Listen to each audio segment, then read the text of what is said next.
Suatu ketika, kerajaan Jenggala diserang oleh musuh.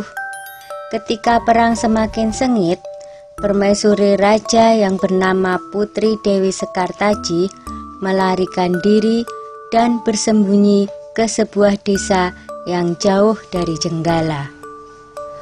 Untuk menjaga keselamatannya, ia menyamar sebagai gadis kampung. Dewi Sekartaji tinggal di tempat Nyai Intan. Nyai Intan adalah seorang kaya yang mempunyai 3 putri, yaitu Kelenteng Abang, Kelenteng Ijo, dan Kelenteng Biru. Oleh Nyai Intan, Dewi Sekartaji diangkat anak dan diberi nama Kelenteng Kuning. Setelah keadaan di kerajaan Jenggala kembali tenang dan aman, sang pangeran mencari jejak istrinya. Ia pergi dan menyamar menjadi seorang pangeran yang sedang mencari jodoh. Panji Asmarabangun menyamar dengan nama Ande-Ande Lumut, lalu membuat sayembara. Dalam waktu singkat, berita sayembara itu tersebar jauh hingga ke desa si Kelenteng Kuning. Kelenteng Abang, Ijo, dan Biru mendengar kabar sayembara itu. Mereka sangat senang dan ingin mengikuti sayembara itu. Kita harus berhias agar terlihat cantik dan memikat sang pangeran, kata Kelenteng Abang. Benar sekali, kita akan memakai pakaian dan perhiasan yang paling bagus, kata Kelenteng Ijo. Hei Kelenteng Kuning, kamu tidak usah ikut sayembara ini, karena kamu tidak pantas mendapatkan pangeran. Lebih baik kamu mencuci baju di sungai, perintah Kelenteng Abang sinis. Ketika Kelenteng Kuning sedang mencuci di sungai, tiba-tiba seekor burung bangau datang menghampirinya. Anehnya, burung itu bisa berbicara dan kedua kakinya menggenggam sebuah cambuk.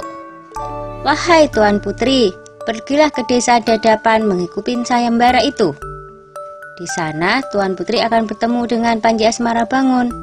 Bawalah cambuk ini, siapa tahu nanti dibutuhkan, ujar sang bangau sambil meletakkan cambuk itu di atas batu. Burung bangau itu lalu terbang ke angkasa dan menghilang sebelum Kelenteng Kuning menjawabnya. Kemudian Kelenteng Kuning kembali ke rumah dan berangkat menuju desa Dadapan. Sementara itu, di tepi sungai Bengawan Solo, ketiga saudara dan ibu angkatnya bingung karena harus menyeberangi sungai, tetapi tidak ada perahu. Bagaimana cara kita menyeberang, Bu? Tanya Kelenteng Ijo dan saudarinya. Lalu mereka melihat seekor kepiting raksasa. Kepiting itu adalah Yuyu Kangkang, utusan Ande-Ande Lumut. Dia diutus menguji para peserta sayembara yang melewati sungai tersebut.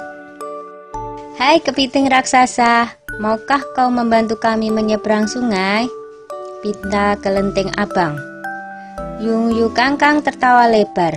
Hahaha, aku akan membantu kalian, tapi ada syaratnya, kata dia. Apapun syaratnya, kami bersedia. Yang penting kami bisa menyeberang, jawab Kelenteng Abang. Kalian harus menciumku, kata Yuyu Kangkang. Dan mereka pun bersedia memenuhi syarat si Yuyu Kangkang. Kelenteng Kuning tiba di pinggir sungai. Yuyu Kangkang mengajukan syarat yang sama, tetapi Kelenteng Kuning menolak. Dia tak ingin mengkhianati suaminya. Berkali-kali Kelenteng Kuning memohon, tetapi Yuyu Kangkang tetap menolak. Akhirnya Kelenteng Kuning memukulkan cambuknya ke sungai, dan seketika itu air sungai Bengawan Solo surut. Melihat itu, Yuyu Kangkang ketakutan dan segera menyeberangkan Kelenteng Kuning, bahkan mengantarnya sampai ke desa Dadapan. Sayembara pun dimulai. Secara bergiliran, Kelenteng Abang dan adik-adiknya menunjukkan kecantikan mereka di hadapan Ande-Ande Lumut. Namun, tak seorang pun di antara mereka yang dipilih oleh Ande-Ande Lumut. "Ampun pangeran, hamba mohon, terimalah salah satu putri hamba," iba Nyai Intan. Ande-Ande Lumut menjawab, "Wahai Nyai Intan, ketahuilah, aku tidak bisa memilih seorang pun dari putrimu, karena mereka telah mencium si Yuyu Kangkang." Sambil menunjuk kelenteng kuning, pangeran melanjutkan, "Aku memilih gadis ini karena dia telah lulus ujian, tidak mau mencium si Yuyu Kangkang."